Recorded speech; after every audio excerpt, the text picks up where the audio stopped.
నిరంతరం ఆలోచిస్తూ ఈ సమాజానికి ఈ రిజర్వేషన్లు అందించి ఈ దేశంలో మనుషులుగా గుర్తించి పోరాడి ఇవాళ నిలబడ్డామంటే దానికి ఇద్దరు కారణం. ఒకళ్ళు డాక్టర్ బాబాసాహెబ్ అంబేద్కర్, మరొకరు అమ్మ ఇందిరమ్మ. కాబట్టి వారిద్దరిని తలుచుకుంటూ కాంగ్రెస్ పార్టీ ఈరోజు మనకేమిచ్చింది? 76 కంటే ముందు ఆ రోజు మన పరిస్థితి गामेती चेटी जान तांडे मांडरे गटला जाडू मा बंचे आपण गोररे कष्टा भावेटी करे लागरे मारो बिया कामिन डाऊ पर दिखाए लागर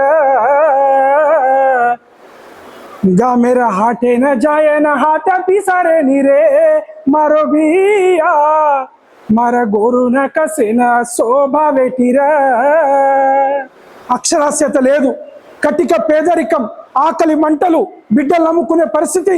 ఆ రోజు ఎరుకల బిడ్డలు గ్రామం గ్రామం తిరుగుతూ పందులు కాసుకుంటూ అయ్యా కడుపు నింపుకోవడానికి కటిక పేదరికంలో బతికిన ఈ జాతికి ఇందిరమ్మ రుణం ఏమిస్తే తీర్చుకోగలం?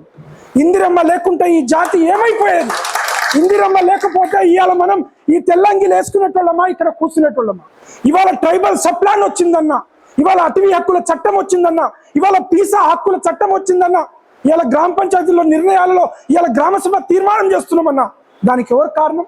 ఇవాళ ఐటీడీఏ ఆదివాసుల బతుకులు మారిందన్నా, ఇవాళ ట్రైకార్ అయినా జీసీసీ అయినా, ఇవాళ విద్యా హక్కు చట్టం, ఆహార చట్టం, ఆహార భద్రతా హక్కుల చట్టం, ఇవాళ మనం విదేశాలకు పోయి చదువుకుంటున్నామంటే, ఇవాళ సౌర ఇందిరా సోలార్ సిస్టంలు వచ్చినాయంటే, ఇవాళ గిరిజనులకు ఎస్సీ సప్లాన్ వచ్చిందంటే ఒక్కటా రెండా అన్న?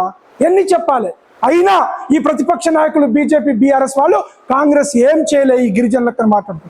వాళ్ళకి సమాధానం చెప్పాలంటే ఈ స్వర్ణోత్సవాలను వేదిక చేసుకొని ప్రతి తండాలో, ప్రతి ఎరుకల గూడెంలో, ప్రతి గ్రామంలో మన హక్కులు కాంగ్రెస్ పార్టీ ఇందిరమ్మ ఏమిచ్చింది? ఆ రోజు పంచశీల పథకాలను నెహ్రూ గారు ఎట్లా ప్రవేశపెట్టారు? 5వ 6వ షెడ్యూల్లో ఇవాళ గిరిజన హక్కులు ఎట్లొచ్చినాయి? ఎవరిచ్చారు? ఆ రోజు నెహ్రూ గారు ఒక దూరదృష్టితో ఇచ్చిండు. ఆ రోజు ఇందిరమ్మ గరీబీ హఠావో స్కీమ్ తీసుకొచ్చి ఈ పేద ప్రజల బతుకులు మార్చింది.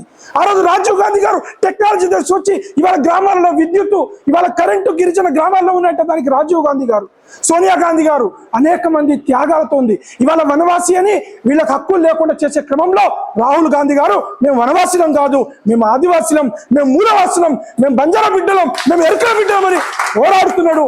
ఆ పోరాటానికి తోడుగా ఈ స్వర్ణోత్సవాలు ఘనంగా అందరం మనకి ఏ బాధ్యత ఇస్తే ఆ బాధ్యతను బృహత్తరమైన బాధ్యతగా నిర్వహించాలని, మా వంతుగా మాకు ఏ బాధ్యత ఇచ్చినా నిర్వర్తించడానికి పెద్దలను గౌరవించి వారు చెప్పే నిర్ణయానికి కట్టుబడి పనిచేస్తామని సందర్భంగా తెలియజేస్తూ సెలవు తీసుకుంటాం.